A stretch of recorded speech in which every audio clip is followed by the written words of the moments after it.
अमेरिकेची आर्थिक राजधानी न्यूयॉर्कमध्ये पूरस्थिती, रस्त्याचं गाड्यांचं नुकसान, पाऊस थांबेपर्यंत नागरिकांना घरातच राहण्याचे प्रशासनाचे निर्देश। आणि भारतात 24 नवीन कोरोना रुग्णांची नोंद, 1431 रुग्णांवर उपचार सुरू। कोरोना बळींची भारतातली एकूण संख्या 5,31,913 वर।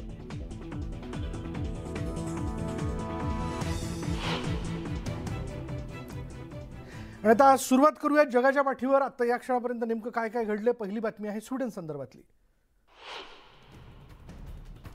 स्वीडनचे पंतप्रधान अल्फ क्रिस्टरसन म्हणाले की नाटोचे सरचिटणीस जेन्स स्टोलटनबर्ग आणि तुर्कीचे अध्यक्ष रेसेप तय्यिप एर्दोगान यांच्याशी स्वीडन नाटोमध्ये सामील झाल्याबद्दल त्यांची भेट झाली आणि या भेटीमुळे ते खूपच आनंदी आहेत। स्टोलटनबर्ग यांनी आधी सांगितलंय की एर्दोगान यांनी स्वीडनचा नाटो प्रवेश प्रोटोकॉल शक्य तितक्या लवकर तुर्कीच्या संसदेत पाठवण्यास सहमती दर्शवली। त्याचबरोबर लिथुआनियामध्ये नाटो शिखर परिषदेच्या पूर्वसंध्येला एर्दोगान आणि क्रिस्टरसन यांच्याशी झालेल्या चर्चेनंतर स्टोल्टनबर्ग यांनी ही घोषणा केली आहे।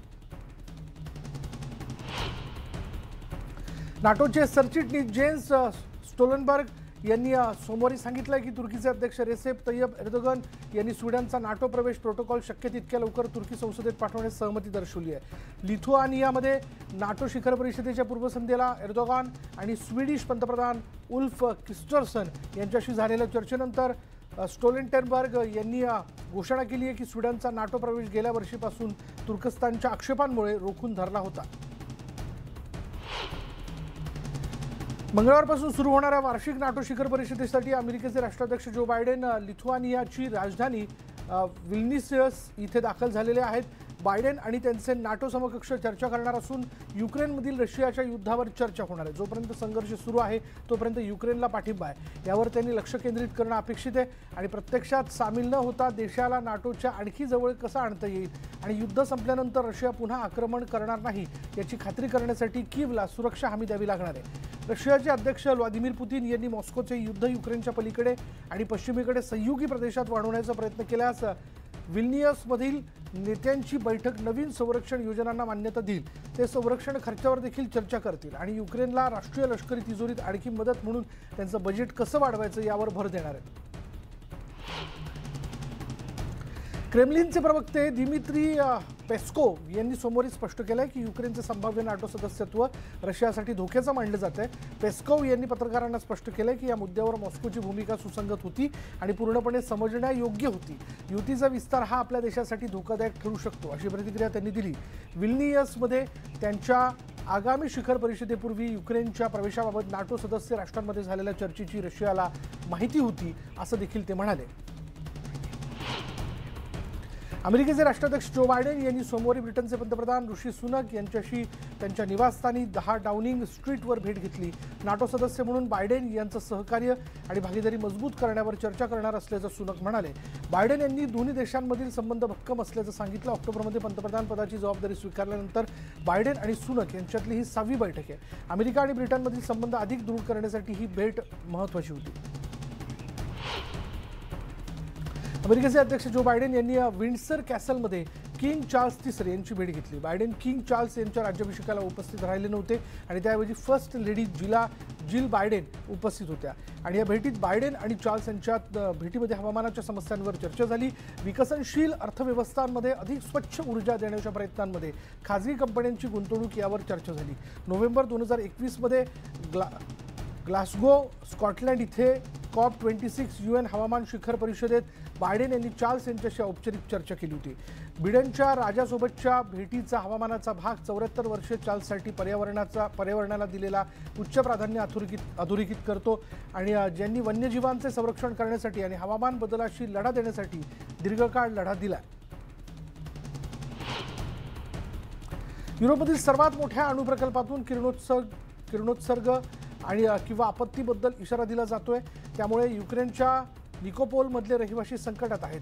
6 जूनला जलविद्युत प्रकल्प धरणाला लक्ष्य केल्यामुळे भयंकर पूर आला आणि हजारो रहिवाशांना मोठ्या आपत्तीला सामोरं जावं लागलं। धरणाद्वारे तयार केलेला जलाशय हा सुमारे 150 किलोमीटर अंतरावरील झेपोरिझिया अणुऊर्जा प्रकल्पासाठी थंड पाण्याचा प्रमुख स्रोत होता। मार्च 2022 मध्ये रशियानं झेपोरेझिया प्लांटचा ताबा घेतल्यापासून निकोपोलमधील नागरिक जीव मुठीत घेऊन राहत आहेत। निकोपोलच्या 1 लाख रहिवाशांपैकी अर्ध्याहून अधिक रहिवाशांनी आधीच शहर सोडलंय आणि या परिसरात राहणारे अजूनही संघर्ष करत आहेत।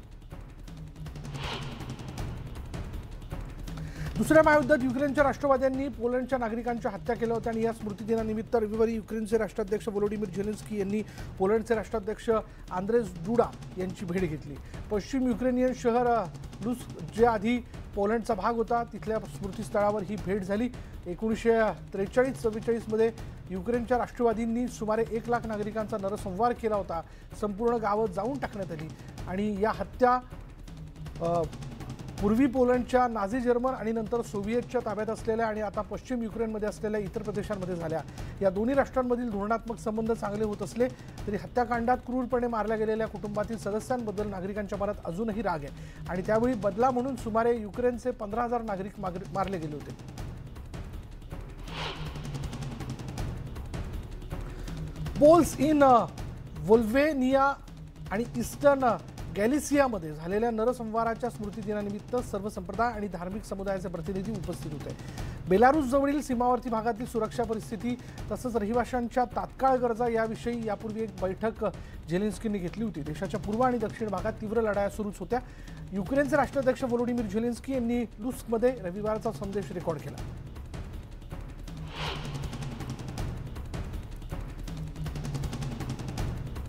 रशियाचे अध्यक्ष व्लादिमीर पुतिन यांनी वॅग्नर प्रमुख येवगेनी प्रिगोझिन यांची भेट घेतल्याचं क्रेमलिनचे प्रवक्ते दिमित्री पेस्कोव यांनी सांगितलं। 29 जूनला ही बैठक झाल्याचं पेस्कोव यांनी पत्रकारांना स्पष्ट केलं। प्रिगोझिन यांनी रशियाच्या लष्करी नेतृत्वाविरुद्ध निरस्त झालेल्या बंडानंतर काही दिवसांनी ही भेट झाली आहे। 3 तास ही बैठक चालली। प्रिगोझिनने स्थापन केलेल्या वॅग्नर खासगी लष्करी कंपनीचे कमांडर देखील यावेळी सहभागी होते। भेटीदरम्यान पुतिन यांनी युक्रेनमध्ये वॅग्नर गटाच्या कृतीचं मूल्यांकन आणि 24 जूनच्या त्यांच्या कृत्याचा मुद्दाही उपस्थित झाल्याचं पेस्कोव म्हणाले। कमांडर्सचे स्पष्टीकरण त्यांनी ऐकलं तसंच सैनिक मातृभूमीसाठी लढण्यास तयार आहेत असं देखील पेस्कोव म्हणाले।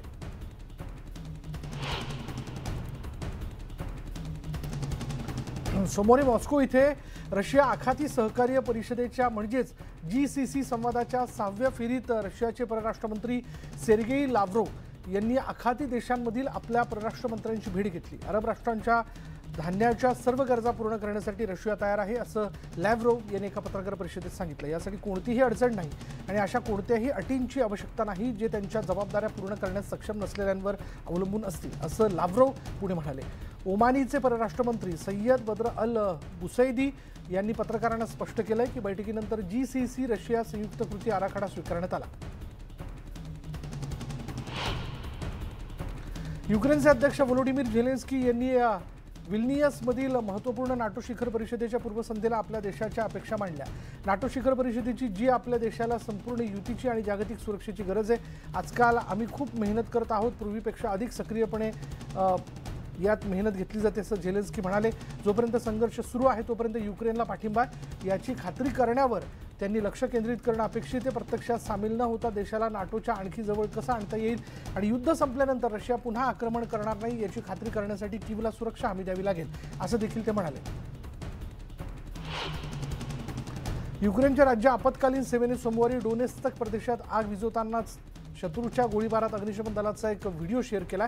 युक्रेनियन अधिकाऱ्यांच्या म्हणण्यानुसार ही घटना या शहरात घडली आहे।